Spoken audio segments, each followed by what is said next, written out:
So guys, what's going on? A lot of people are talking about Pacquiao, Thurman, and how the fight got made. Listen, it's a simple answer. The fight got made because Al Haymon wanted the fight to be made. Al Haymon's their manager. Al Haymon's their man. He's their promoter. He's the one that calls all the shots. And Al Haymon was the one that thought it was right. It was right for both guys to fight each other now. Because we know that both guys are advised by Al Haymon. Pacquiao now is an Al Haymon fighter. And I think Al Haymon, a lot of people were saying Al Haymon hasn't got the best interest for Pacquiao. Because, if he puts him in with Spence, he definitely can't have the best interest. But I think he does have the best interest for Pacquiao. And this is why he's made the Thurman fight. And I actually think he has best interest for both fighters. And it's a right fight to be made. And here's why. Because I think Al Haymon looks at it, Thurman, right, needs a big fight after his fight against Lopez. But he doesn't want to fight the top guys like, the Spences. He feels Spence, Porter, and the champions Crawford are a bit dangerous right now. So he's staying away from them. But he looks at Pacquiao as old and vulnerable. Even though I favour Pacquiao in the fight, I think that's how he looks at it. And Al Haymon's probably thinking this is what Thurman wants. He wants a big payday against a guy that he thinks is vulnerable, old, and that he can beat. On the other hand, Pacquiao looks at, he wants Al Haymon, his advice from Pacquiao is, or Al Haymon's, what Pacquiao's probably told Al Haymon is that Pacquiao wants 2 or 3 more big paydays before he has that big fight with Spence. And Al Haymon's looking out for Pacquiao's best interest because Pacquiao probably looks at Thurman as vulnerable and a guy that's probably not as good as Spence and a guy that he feels that he can beat. So it makes sense for both guys. A fight between Pacquiao and Spence, business point of view for Pacquiao, didn't make sense right now, and I think that's why Al Haymon didn't make the fight.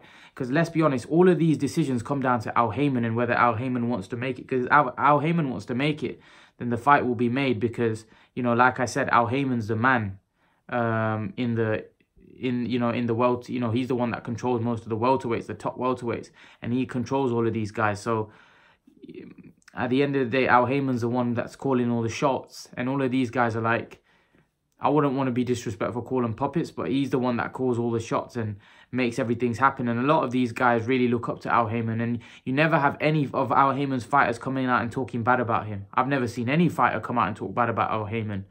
And, even Pacquiao now is thanking Al Haymon and, saying, so like I said, no Al Haymon fighter talks bad about him. The guy must have some kind of magic wand where he fulfills all his fighters' needs because none of them have anything bad to say about him. Now, I've seen many other fighters talk bad about other promoters, but Al Haymon fighters, if you've noticed, they literally love Al Haymon.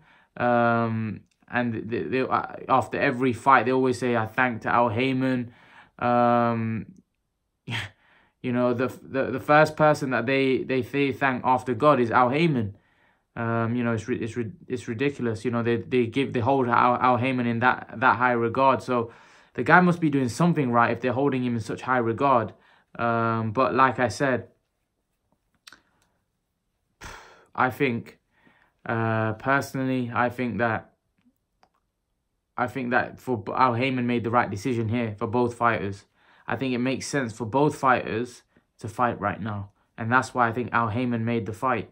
And I think it's a great fight. I think it's a fight which makes sense for both guys. I think it's a fight which will be entertaining, a great fight, and a fight that, in my opinion, both guys need in their career because we need to see what Thurman's got left. Is Thurman still the fighter? If Thurman's still the elite fighter, then maybe he should beat Pacquiao. If Pacquiao still got it and Pacquiao still is able to compete with the top guys, then he should beat Thurman and move on to fight guys like Spence and Crawford to dominate the welterweight division even at his age of 40 if he can beat Thurman. So it's a great fight because it's kind of, they're both in the crossroads. We're going to find out whether Thurman, has still got it. Is Thurman able to overcome Pacquiao? And if he's able to overcome Pacquiao, the next step is guys like Spence and Crawford. If Pacquiao's able to overcome, and we need to see if Pacquiao's got it because he's 40. We don't know whether he can compete at that level still. So if he's able to overcome Thurman, then the next fights are Spence and Crawford. So this is why this fight is so intriguing because we're going to see who's got what left. And the loser If it's Pacquiao, he definitely retires. If it's Thurman, then Thurman probably comes back and looks to rebuild because he's still young, if he's still got the hunger. And I'm pretty sure Thurman's made some good money. So if he loses as well, and I'm pretty sure he'd be getting a good payday fighting Pacquiao. So again, you know, we'll have to wait and see. Maybe for the loser, there's no way back. Maybe the loser retires. Who knows? But leave your thoughts, guys, in the comment section below. And guys, remember to please like, share, and subscribe to my channel. I'll see you guys in the next video.